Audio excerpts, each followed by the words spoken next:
lusasazonqo lwendaba estudio 10 kwikomkhulu le-SABC e-Auckland Park eGauteng nazi eziphambili.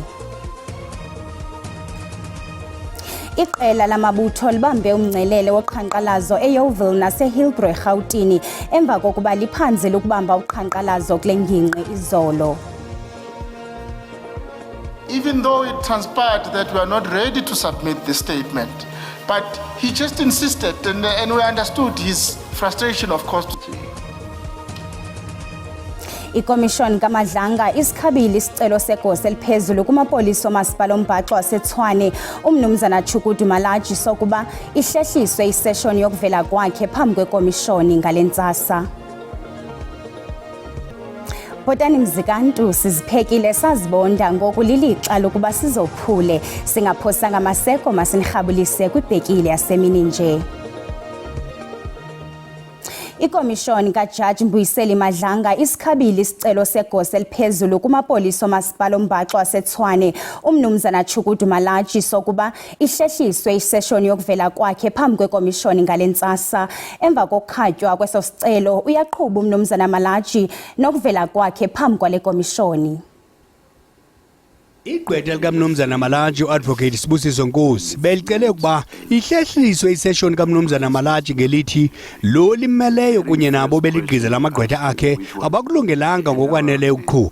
Uadvocate Nkosi uqhube wathi ezinye izicelo zokuhlehliswa kwesession sezakhatywa kwaye umsila wengo wokuba umnumzana Malaji avele phambi kwale komishoni kaMadlanga bawufumene ngoLwesihlanu weveki ephelileyo. Uthe ukuba lincinane kwexesha lungiselela le session kudlela indlala umnumzana Malaji kukwathibaza inzame zabo zokumxhobisa. Zive namthanyana inzame zalamagqwetha zokuba le session ihlehliswe. In total, these documents are just over 600 pages, excluding these ones which have been sent this morning. And we saw the need, through the instruction of Mr. Malachi, of course, because there was quite a number of things to do, to engage the council, to say, let's get the second opinion on how we can fast track this issue going forward, which is why the council accompanied me today and we formed the legal team for Mr. Malachi, just to fast track the process and make things easy. She's still going to go through the documents and see what is happening and give the inputs. In fact, commissioners, I can safely say that the statement which was submitted on Monday, it was not to our satisfaction and even for the satisfaction of Mr. Malachi. We were under extreme pressure, but of course, commissioners, we understood Mr. Malachi's concern because he did not want to find himself on the wrong side of the commission's directive, even though it transpired that we are not ready to submit the statement. But he just insisted, and we understood his frustration, of course, to say, at least because we've got something to submit, let's do that to respect and comply with the directive of the Commission, even though the subpoena and the directive was given right towards the close of business on Friday when it was a long weekend and so on. Iyaqhuba le session kaMalaji kwikomishoni kaMadlanga. My distinct sense, and from what Commissioner Baloyi also. Umongameli Cyril Ramaphosa ethetha kwinhlanganiso yebhunga iPresidential Coordinating Council eBoksburg ekuruleni uthi kunonqongophalo lumandla lwezakhono kwinqanaba lomasipala kwaye oku kukhokhelele ekubeni omasipala baxhomekeke kubacebisi endaweni yokuba umsebenzi wenziwe ngamagosa aqeshelwe umsebenzi. Uthi kuyadingeka ukuba kuqeshwe ngokwezakhono hayi ngokubuqabane nangokwazana. Umongameli uthi omnye unobangela woshokoxeko lohanjiso lwenkonzo kuquka eyamanzi eluntwini kukufeda kwamasipala kulawula imali ngendlela bazibone bentyumpantyumpeka ematyaleni kwanokungakwazi uqokelela ingeniso ukunqongophala kwezakhono nobudidisholo kunye nokungathathi xanduva. Many municipalities have weak financial management and institutional capability, poor revenue collection, and insufficient capability and accountability. This results in poor service delivery, water and electricity disruptions that are common, roads and other infrastructure that are not well maintained or maintained at all. uKhabalake wathi ngabempeli abathwaxeka kakhulu ilemeko yokusilela konikezelo lwenkonzo kwaye kudingeka isombululo ezizizo kuphele ukuthetha okungenazintshukumo. It is ordinary South Africans who bear the costs of these failures.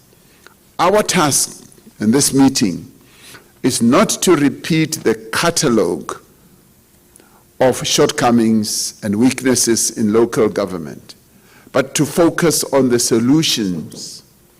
The finalization of the new white paper on local government will be pivotal. Uthi kuyadingeka ukuba urhulumente basekuhlaleni bengabo abaphala phambili ukumilisela kwanogqithisa inkonzo kuluntu ukuthintela ukucaphuka kwabahlali okuye kuqandusele kwintshukumo zokhanqalazo. Umongameli kananjalo uza kufakana imilomo nosodolophu omasipala bezixeko kwilinge lokomeleza inkonzo yamanzi, umpane, uqokelelo lwenkunkuma kwanongcibo lwemingxuma ezindleleni. Umphathiswa wolawulo lwentsebenziswano nemicimbi yemvelo uvele enkosini Hlabisa uthi iphepha lengcaciso yomgaqo-nkqubo ehlaziwe kurhulumente wasemakhaya lingaphawula inguqu koomasipala abatsala nzima kweli. uHlabisa ukuvumile ukuba oomasipala abaninzi bajamelene nokudodobala konikezelo lwenkonzo nemingeni egqubayo equka ungabikho kwamanzi, ukuchitheka kwelindle kunye nenkunkuma engaqokelelwayo. Uthi ukubuyisela urhulumente wasekhaya osebenzayo kubalulekile. Urhulumente woMzantsi Afrika usexhaleni ngomcimbi wokusebenza kakuhle koomasipala beli kuquka namagosa awo. Umphathiswa wemicimbi yasekhaya nemveli uMnumzana Velenkosini Hlabisa uthi ukuze inkonzo ezingundoqo ziye ebantwini, amagosa karhulumente nemisebenzi abayenzayo mayifane nezakhono zabo zingatyeshelani. For South Africa to work, it has to begin in our municipalities. Our mayors hold a first direct responsibility of ensuring that the closest sphere of government to our people is working. And this meeting comes at the right time. We are almost 6 months before the end of the term for these councillors, and we are preparing for new councillors when they take over. The recommendations of the white paper will be a game changer in preparing the playing field to ensure that services are stable and we have competent employees as well as capable political leadership, because these must complement each other. Capable employees and capable leadership to ensure sustainable service delivery in our municipalities. Umongameli Cyril Ramaphosa ukuthethe kwacaca ukuba oomasipala beli bayasokola kwaye banemiceli-mngeni eyenza kube nzima kwezezimali nekhokhela ekubeni kube nzima ukuhanjiswa kwenkonzo eluntwini. Iqela lamabutho libambe umngcelele woqhankqalazo eYeoville naseHillbrow eRhawutini emva kokuba liphanze lokubamba uqhankqalazo kule ngingqi izolo. Omnye wabaququzeleli uNgizwe Mchunu uthi oluqhankqalazo kulindeleke liqhubeke yonke le veki njengento liqela elithi zinzame zokutshayela neengcambu iziyobisi kususwe nabemba ngaphandle abakweli ngongekho mthethweni kwezingingqi. Ukanti ke ngoku siqhagamshelana nentatheli yeliziko uKelvin Dludla olandela oluqhankqalazo. Kelvin, sikubulise sikwamkele. Khawusixelele ukuba luhamba njani ngokoliqhankqalazo.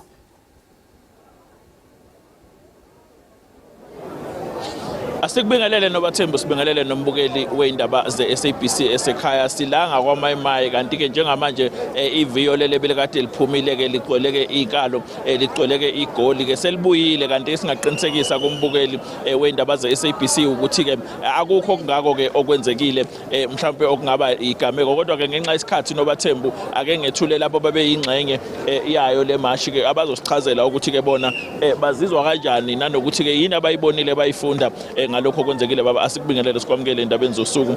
Abantu abaningi umyalezo abawuqukethe yilo ukuthi ke abantu bokufika abangenawo amaphepha abashaye bachithe noma bahambe la eNingizimu Afrika. Siyabona ukuthi ke kuphume abantu ke izindimbane zabantu abazile la ukuzoba ingxenye yale mashi. Baba, wena kungathini ukuphawula kwakho?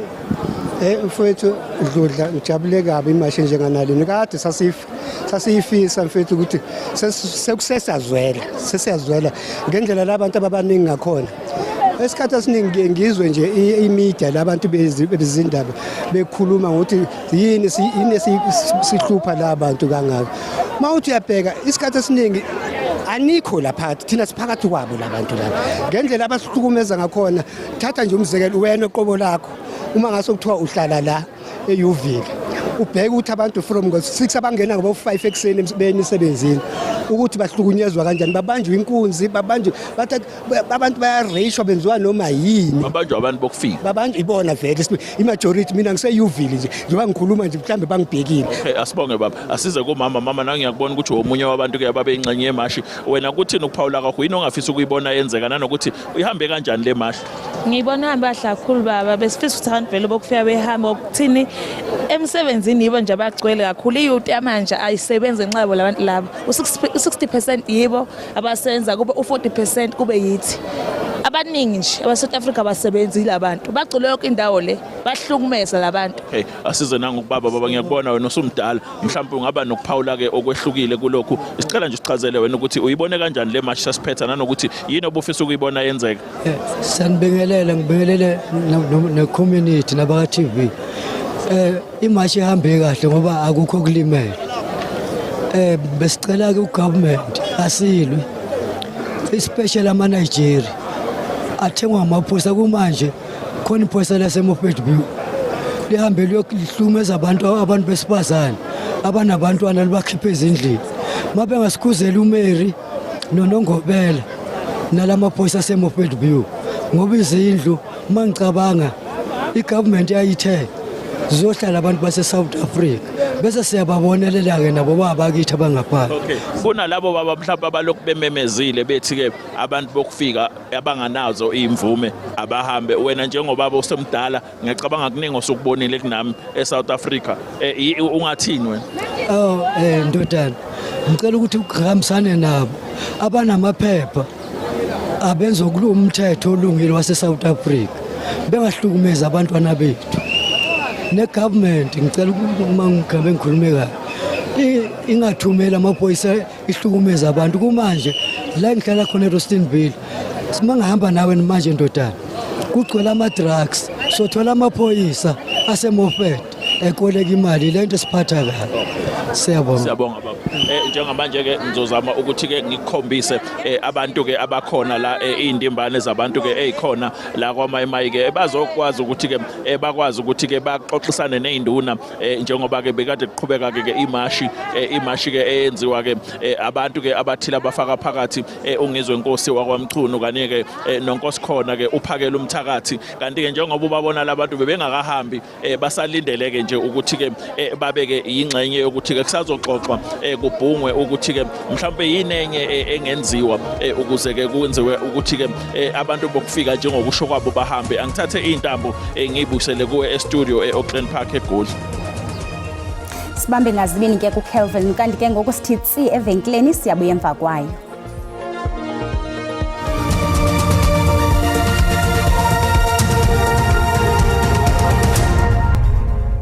Sinamkele kwakhona sihlabele mgama sikhatyiwe inkundla kaMantya sePulukwane isicelo sebail semvume yaseLimpopo uLihlohonolo Chauke nowaziwa njengoShebe Mabhena esisigwebo siza nangona igqwetha lakhe uAdvocate Michael Khumalo ecele ukuba inkundla imkhulule ngenxa yempilo yakhe.